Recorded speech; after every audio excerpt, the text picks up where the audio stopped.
நான் சென்னை வந்துட்டு மியூசிக் படிச்சுட்ருக்கேன். படிச்சுட்டு இருக்கும்போது திடீர்னு ஒரு நாள் ஒரு கால் வருது. பார்த்தா எனக்கு அவர்கிட்ட ஒர்க் பண்ணுறதுக்கு அவன் போய் ஒன்று சொன்னார். தாங்க முடியல. இவர் காலேஜில் இருந்தாராம். இங்கே தியேட்டரில் பார்க்குற மாதிரி ஜாலியாக படம் ப்ளீஸ் படம் எடுங்க அந்த மாதிரி எனக்கு ஃபீல் ஆச்சு. குலுக்கல் முறையில் டிவி வின் பண்ணிட்டேன். அது வரவே இல்லை எனக்கு. ஏன்னா எனக்கு அந்த கொரியருக்கு பே பண்ணுறதுக்கு முடியல. ஏன்னா ரொம்ப ரொம்ப கஷ்டப்பட்டது. உங்களுக்கு தெரியும். கோயம்புத்தூர்லேருந்து வரும்போது அங்கே படிச்சுட்டு இருக்கும்போது நான் வந்து ஒரு மியூசிக் டைரக்டரோட பெரிய ஃபேன் அந்த மாதிரி சுற்றிட்டு இருந்தேன். நான் சென்னை வந்துட்டு மியூசிக் படிச்சுட்ருக்கேன். படிச்சுட்டு இருக்கும்போது திடீர்னு ஒரு நாள் ஒரு கால் வருது. பார்த்தா எனக்கு அவர்கிட்ட ஒர்க் பண்ணுறதுக்கு ஆப்பர்ச்சுனிட்டி இருக்குது. எனக்கு வந்து 5 இயர்ஸாக வந்து நான் அவர் கூட ஒர்க் பண்ணிவிட்டு இப்போ வரைக்கும் ஒர்க் பண்ணிட்டு எனக்கு ஒரு ப்ராப்பர் ஒரு கைட் பண்ணி மென்டர் பண்ணிகிட்டு இருக்கிற சந்தோஷமா அண்ட் மீனாட்சி அக்காவுக்கு எனக்கு பெரிய thanks. Thanks. Thank you bro, thank you. நாங்கள் அப்படிலாம் விட்டுற மாட்டோம் உங்கள் முதல் மேடை. இப்போது நம்ம அந்த மொமெண்ட் வந்துருச்சு. சந்தோஷ் சார், நீங்கள் ப்ளீஸ் ஸ்டேஜுக்கு வந்து உங்ககிட்ட இருந்து இப்படியான நல்ல படத்தை கொடுத்துருக்கக்கூடிய, நல்ல பாடல்களை கொடுத்துருக்கக்கூடிய பிரணவ் பற்றி ஒரு சில வார்த்தைகள் சார். பரவாயில்ல, வச்சு நீங்களே வச்சுக்கோங்க. எல்லாருக்கும் வணக்கம். அவர் சொன்ன செம பொய் ஒன்று சொன்னார். அந்த பொய்யை மட்டும் ஃபஸ்ட் சொல்லிவிட்டு அப்புறம் நான் உள்ளே போகிறேன். Okay sir. தாங்க முடியல. இவர் காலேஜில் இருந்தாராம். இங்கே கால் கேட்டு பாருங்களா. நான் உனக்கு கால் பண்ணேண்ணா? இல்லைண்ணா, விக்ரம் மேனேஜர். கிடையாது கிடையாது. நான் உண்மையை சொல்கிறேன் சார். சொல்லுங்கள், தயவுசெய்து அது உண்மையை சொல்லுங்க. இவர் எனக்கு சொல்கிறாராம். சொல்லுங்கள். அவங்க விக்டரி ஸ்டோர்னு எங்கள் ஏரியாவில் ஒரு பயங்கரமான அந்த கடையில் சாப்பிட்டு தான் நாங்கள் இவ்வளோ பேர் ஒரு மிகப்பெரிய இண்டஸ்ட்ரியில் ஒரு 20 பேர் இருக்கோம். அந்த கடையில் தான் சாப்பிட்றோம். இவங்க பாக்கியா இருக்காங்க, அவங்களோட கடை தான். ஓகே, அங்கே நான் வந்து ஜென்ரலாக ஸ்டூல் போட்டு உட்காந்துட்டு போகிறவங்கலாம் கலாய்ப்பேன். ஓகே, அப்போ வந்து இவன் வந்து என்ன ஸ்கூல் ஆப்ரேஷன் இப்போ காலேஜ் ஸ்டார்ட் பண்ணுறேன். அதை ஸ்கிப் பண்ணிட்டேன்ல, அதை மட்டும் தான் சொல்ல போகிறேன். ஸ்கூலா பண்ணி காலேஜாடா? காலேஜ் படிக்கும்போது இல்லை, வெறும் கவர் ஒன்று எப்படி சுற்றிட்டே வந்தான். எதுக்குன்னா நெய் வாங்க வந்திருக்கான் கடைக்கு. விக்டரி ஸ்டோரில் நெய் வாங்க வந்துட்டு நெய் வாங்கிட்டு இப்படி வெளியே போகும்போது இப்போ தான் நான் அவங்க கூட ஒர்க் பண்ண ரெடியாக இருக்கேன். நான் ரெடியாக இல்லைப்படா அப்படின்னு நினச்சிட்டேன். அதுக்கப்புறம் ஒரு 4-5 வருஷம் இருக்கும். அது 4-5 வருஷம் 3 இயர்ஸ் ஆயிடுச்சு. ஓகேங்களா, அது உண்மை. அப்போது அதே கடையில் நான் அதே ரோலில் தான் இருந்தேன். அப்போ இவன் வரான். இவன் எப்படி வந்தான்னா, இவன் வந்து நடக்கிறதோட ஓடுறது ஸ்லோவாக இருக்கும். ஓகேவா, அவன் வந்து நடந்து வரானா ஓடி வரானே தெரியல, எப்படி வந்தான். அண்ணாண்டு ஒரு மாதிரி நெளிஞ்சு வந்தான். என்னடா இப்போ ரெடி ஆகிட்டியா அப்படின்னு. ஐயோ ரொம்ப தப்புண்ணா, அப்போனா அப்படி கேட்டிருக்கவே கூடாது, ஸோ ஸ்டூபிட் அந்த மாதிரிலாம் சொன்னான். சரிப்போ அப்படின்னு அனுப்பிட்டேன். அப்புறம் அவங்க அம்மா வந்தாங்க. பையன் ரொம்ப நல்ல பையங்க, யாருக்குமே கெடுதல் நினைக்க மாட்டான், அவனுக்கு ஒரு வாய்ப்பு கொடுங்க. அதுக்கெலாம் வாய்ப்பு கொடுக்க முடியாது, போங்க மேடம்னு சொல்லி அனுப்பிட்டேன். அப்புறம் அவன் அங்கேருந்து மெதுவாக வந்து ஒரு யூடியூப் ஒரு லிஸ்ட்டு மாதிரி கொடுத்தான். இதில் நான் மியூசிக் பண்ணது கொஞ்சம் கேட்டு சொல்லுங்கன்னா, கேட்டால் பயங்கரமாக இருந்தது. ஒரு குவார்ட்டரில் ஒரு பீஸ் பண்ணியிருந்தான். அப்போ தான் அந்த கால் நடந்துச்சு. அப்புறம் வந்து விக்டர்கிட்ட சொல்லி, விக்டர் அவனுக்கு கால் பண்ணிங்கன்னா நல்லா பண்ணுறான் விக்டர், என்ன ஆச்சு தெரியல, நம்ம திட்டினது அவன் சீரியஸாக எடுத்துக்கிட்டான் போல் அப்படி. அதுக்கு முன்னாடி நான் கொஞ்சம் இன்னும் திட்டினேன், அது நான் இப்போதைக்கு போடான்னு சொல்லிட்டேன். ஓகே, அது செம்மையாக இருந்தது அந்த மியூசிக்கு. எனக்கு அன்றைக்கி வந்து அப்பா செம்மையாக இருக்கே, என் கூட ஒர்க் பண்ணியாடா அப்படின்னு கேட்டேன். கண்டிப்பாக பண்ணுறேன்னா, இப்போ ஃபஸ்ட்டு கர்ணன்லாம் ஃபஸ்ட்டு ஒர்க் பண்ணால் அந்த இன்டர்வெல்லாம் இருக்குல்ல, அதிலேருந்து இப்போ வாழை, கல்கி, பாரிஸ் ஜெயராஜ், ரெட்ரோ எல்லாமே என்னோடய எல்லா படத்துலையும் ஒரு எப்படி ரத்தீந்தர் சொன்னார்ல, அது மாதிரி ஒரு எக்ஸிக்யூட் பண்ணுற. ஃபுல்லாக ஸ்பெல்லிங் மிஸ்டேக்காக இருக்கும், ஃபைல் நேமே கண்டுபிடிக்க முடியாது. இந்த ஸ்கில் கிடையாது. மியூசிக் பயங்கரமாக ஒர்க் பண்ணி தந்து அண்ட் அந்த இப்போ ரெட்ரோவில் கூட அந்த கடல்லேருந்து உள்ளே போயிட்டு வருவார்ல, அந்த சீக்வன்ஸ் வந்து பிரணவ் தான் அந்த சீக்வன்ஸோட. அப்புறம் ஜிகர்தண்டா XXXலாம் செம. கல்கியில் வந்து அந்த வீரான்னு ஒரு சாங் அண்ட் தீம் வரும்ல, அது கர்ணனில் அந்த இன்டர்வல் போர்ஷன். அப்புறம் அந்த போலீஸ் ஸ்டேஷனில் வந்து இதெல்லாம் வந்து சிங்கிள் ஹேண்டாக வந்து ஒரு பயங்கரமான பெட் க்ரியேட் பண்ணி எனக்கு ஒரு வெரி ஃபியூ அசிஸ்டன்ஸாக எனக்கு வந்து நிறைய மியூசிக் ப்ரொடியூஸே பண்ணுவாங்க. நான் யூஸ்வலாக நானே பண்ணிடுவேன். ஏதாவது ஒரு 2 வேலைக்கு தான் இருக்கும். நானே எலக்ட்ரிஷியன், ப்ளம்பர் எல்லா வேலையும் வீட்லேயே பார்த்துட்ருப்பேன். வெரி ஃபியூ பீப்புள் தான் என் கூட ஒர்க் பண்ணி மியூசிக்கும் ப்ரொடியூஸ் பண்ணி சேர்ந்து நம்ம அப்படி ஒர்க் பண்ணுவோம். அதுமாதிரி வெரி ஃபியூவில் நிறைய பண்ணது பிரணவ் தான். ஸோ இட்ஸ் பீன் நடுவில் டீ குடிக்க போயிட்டாங்க. ஸோ யா இது ஐயோ அந்த ஈவெண்ட் மட்டும் சொல்லிட்டு வரேன்னு சொல்லியிருந்தேன். ரொம்ப சாரி. படத்தை பற்றி பேசிடலாம். வாங்க வாங்க வாங்க சார். எனக்கு வந்து ஒரு வாட்டி டில்லி பாபு சார் கால் பண்ணேன். எனக்கு யாரெல்லாம் தெரியாது. நான் வந்து ப்ரொடியூசர் டில்லி பாபு. அப்போ ஏர்லி டேஸ் நினைக்கிறேன். Maragatha Naanayam I think one of the first films அது மரகத நாணயம். அடுத்த 2-3 செகண்ட் ஃபிலிம். அப்போ தான் ரொம்ப ஏர்லி டேஸ். அப்போ கால் பண்ணி என் கூட ஒரு மியூசிக் அசிஸ்டண்ட்டாக ஒர்க் பண்ணிட்டு இருந்தார். திபு நீலன் தாமஸ்ன்னு சொல்லி. அவர் உங்கள் அசிஸ்டன்ட் தானா அப்படின்னு கேட்டு, ஏன்னா எனக்கு ரொம்ப பேர் ஒர்க் பண்ணலன்னு தெரியும். அப்போ கேட்டார். நான் சொன்னேன், அம்மா செம்மையாக இருக்கும், இப்போ விட்டிங்கன்னா அப்புறம் பிடிக்கவே முடியாது அப்படின்னு சொன்னேன். அண்ட் திபுஸ் ஃபர்ஸ்ட் ஃபிலிம் வாஸ் மரகத நாணயம். அதனால எனக்கு ரொம்ப, நான் வந்து ஃபோன் பண்ணி திபு பேசிட்டியா அவங்க ப்ரொடியூசர்கிட்ட, அதுக்கப்புறம் நான் சாரோட பேசினதில்லை. But I'm very very happy that எப்படி அது அமையுதுன்னே தெரில. என்னோட வேர்ல்டுக்குள்ளே இருந்து அவங்க திருப்பி ஸ்பெஷலான டேலண்ட்ஸை வந்து இந்த ஸ்டேஜ் கிடைக்க ரொம்ப ரொம்ப கஷ்டம். ஏன்னா நிறைய பேர், நான் ஆக்சுவலாக முனிஷ்காந்த் அவர், அப்புறம் விஜயலக்ஷ்மி, இவங்கெல்லாம் வந்து ஹசில் மேக்ஸில் இருக்காங்க. எவ்வளோ வருஷமாக ஓடிட்டே இருக்கோம். டெய்லி வரோம் கவர் தூக்கிட்டு ஓடிட்டே தான் இருக்கும். அது பார்க்கும்போது இந்த மாதிரி ஒரு ஸ்டேஜ் கிடைக்கிது ரொம்ப ஹாப்பி எனக்கு. தேங்க்யூ. அவங்க may soul rest in peace Dileep Babu அவர்களுக்கு. அண்ட் அதோட ஜேர்னியை எடுத்து நடத்துகிற துரை அண்ட் தேவ் 2 பேருக்கும். அப்பாடா ஸ்டேஜ் இதை பார்க்காம சொல்லுவேன் 2 பேர், ஏன்னா எல்லாம் சொல்லிட்டாங்க. ஸோ அது ரொம்ப ரொம்ப சந்தோஷமாக இருக்குது எனக்கு. அண்ட் நம்மளுடைய படம் இல்லாமல் ஒரு மேடையில் ஜாலியாக பேசுறது மாதிரி இருக்கிற ஒரு ஜாலி இருக்கு. அந்த மாதிரி ஒன்று கிடையவே கிடையாது. ரொம்ப ரொம்ப சந்தோஷம். அண்ட் இந்த படம் நான் பார்க்கல, இன்னும் நான் பார்க்க மாட்டேன், தேட்டரில் தான் பார்ப்பேன். ஏன்னா அந்த இதில் பார்த்தா ஒரு மாதிரி அந்த பாப்கார்ன் இல்லை, அந்த ஒரு மாதிரி நான் ஆல்மோஸ்ட் டெய்லி படம் பார்ப்பேன் தேட்டரில். அண்டு தேட்டரில் பார்க்குற மாதிரி ஜாலியாக படம் எடுங்க, அந்த மாதிரி எனக்கு ஃபீல் ஆச்சு. அது இந்த படமாக இருக்கும். நீங்கள் சொல்கிறதெல்லாம் வச்சு பார்த்தா, ஏன்னா சில பேர்லாம் நிஜமே சொல்லுவாங்க, பாதி பேர் கதையை கொஞ்சம் கொஞ்சமாக சொல்லிட்டாங்க ஃபுல்லாக. அப்படியா? ஆமாம். என் ஃப்ரெண்டு ஒரு என்கிட்ட வந்து, மச்சி 6 சென்ஸ் பார்த்துட்டியா, அதில் ப்ரூசிலிஸ் தான் பேய் அப்படின்ட்டான்.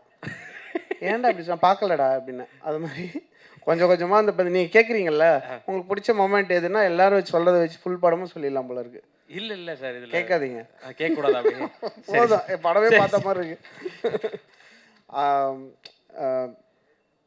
இந்த படம் நல்லா பெரிய லெவலில் போகும்னு நான் நம்புகிறேன். ஏன்னா some of the directors very close. நான் அங்கேயே கேட்பேன், என்ன சார் நல்லா இருக்கா, என்ன நல்லா இருக்குன்னு சொல்லலாமா அப்படிலாம் கேட்பேன். ராஜமுருகன்ட்ட கேட்டேன், சார் நிஜமாவே நல்லா இருக்கு சார் அப்படின்னாரு. எனக்கு ரொம்ப ஹாப்பி. இது நல்லபடியாக போய் இந்த டீமுக்கு ஒரு பிக் பூஸ்ட் ஆஃப் ஒர்க் வரணும் அப்படின்னு ஆசைப்பட்றேன். அண்டு நல்ல படங்களில் ஒர்க் பண்ணுற மாதிரி ஒரு ஹாப்பினஸ் எதுலேயுமே கிடைக்காது ஆர்டிஸ்ட்டுக்கெலாம். எங்களுக்கெல்லாம் வந்து நாங்கள் வந்து எங்களுக்கு தெரியும் படம் ஒர்க் பண்ணும்போது என்ன ஆக போகுதுன்னு தெரியும். பட் நம்ம சோல்ஃபுல்லாக ஒர்க் பண்ணும்போது என்ன ஆகும்னா, அதோட ரிசல்ட்டை நம்ம கண்டிக்கவே மாட்டோம். இந்த இது செம்மையாக இருக்குது, அதை நம்ம ஒர்க் பண்ணாலும் சூப்பராக இருக்கும் அப்படின்னு சொல்லி. அண்ட் ரத்தீந்தர் பேசும்போது ரொம்ப ஹாப்பியாக இருந்தது. அவரோட கோ டைரக்டராக இருந்து, அண்ட் அவர் பார்த்தாலே இது செம்ம ஹஸ்லிங் பண்ணுற ஒரு டைரக்டர் தான். இந்த ஃபுல் கேங்குக்குமே என்னுடைய முழு கங்க்ராச்சுலேஷன்ஸ், விஷஸ் எல்லாம் கொடுத்துக்கிறேன். அண்ட் என் கூட அசிஸ்டன்ஸாக ஒர்க் பண்ணி, இல்லை என்னோடய டீமில் கோராக இருந்து மியூசிக் கம்போசர்ஸாக இருக்கிறவங்க சில பேருக்கு தேங்க் பண்ணணும்னு நினச்சேன் இன்றைக்கி. ஃபஸ்ட்டு யாருக்கு வந்தது படம்? ஷான் ரால்டனுக்கு வந்தது. அதுலேயும் மும்டாஸ் பட்டி நீங்கள் இன்வால்வ்டு. அது ஃபஸ்ட்டு வந்தது. காதல் சொதப்புவது எப்படி வந்து செகண்ட் வந்து, அதுதான் ஃபஸ்ட்டு பண்ணியிருந்தான். ஓகே. ஷானு, அப்புறம் பிரதீப் குமார், அப்புறம் திபு, சுஷின் ஷியாம், அப்புறம் ஜேக்ஸ் பிஜாய், வேறு யாரெல்லாம், அந்தோனி அண்ணன் என்னோட கோர் டீம் கம்போசர் அந்தோனி தாசன், வேறு யாரெல்லாம் நிறைய பேர் இருக்காங்களே, சாரி நான் ஒரு லிஸ்ட்டே போட்டிருந்தேன். எனக்கு ஃபோன் பார்த்து வராது. ஆதித்யா ரவீந்திரன், விஜய் நாராயண், நிறைய பேர் இருக்காங்க. இவங்க எல்லாருக்குமே என்னுடைய விஷஸ். அண்ட் பிரணவ் ஒழுங்காக பண்ணுறா, செம்மையாக பண்ண, செம்ம டேலண்ட்டு. அண்ட் சிங்கிள் வேறு. இப்போ என்ன எதுக்கெல்லாம் கத்துறீங்க? நான் வந்து என்னுடைய படம் ரிலீஸ் பண்ணி கல்யாணம் பண்ணேன். நீ அட்லீஸ்ட் லவ்வாவது பண்ணு. கண்டிப்பாக கேர்ள்ஸ் இப்போ மிஸ் பண்ணீங்கன்னா வேறு லெவலில் மிஸ் பண்ணியிருப்பீங்க. குறியீடு மாதிரி யாருக்குமே இடைஞ்சல் பண்ணாத, தப்பு நினைக்காத குழந்தைங்க இது. அந்த மாதிரி நான் சொல்லி கேட்டுக்கிறேன். ரொம்ப நன்றி. அவ்வளோதான். Thank you sir. மீனாட்சி மேம், நீங்கள் ஒரு சில வார்த்தைகள் பிரணவ் ப்ரோ பற்றி பேசுனீங்கன்னா நல்லாயிருக்கும். பாருங்க, பல பேரோட கோரிக்கை. அவங்க பிரணவ் வந்து லிட்ரலி ஃபேமிலி.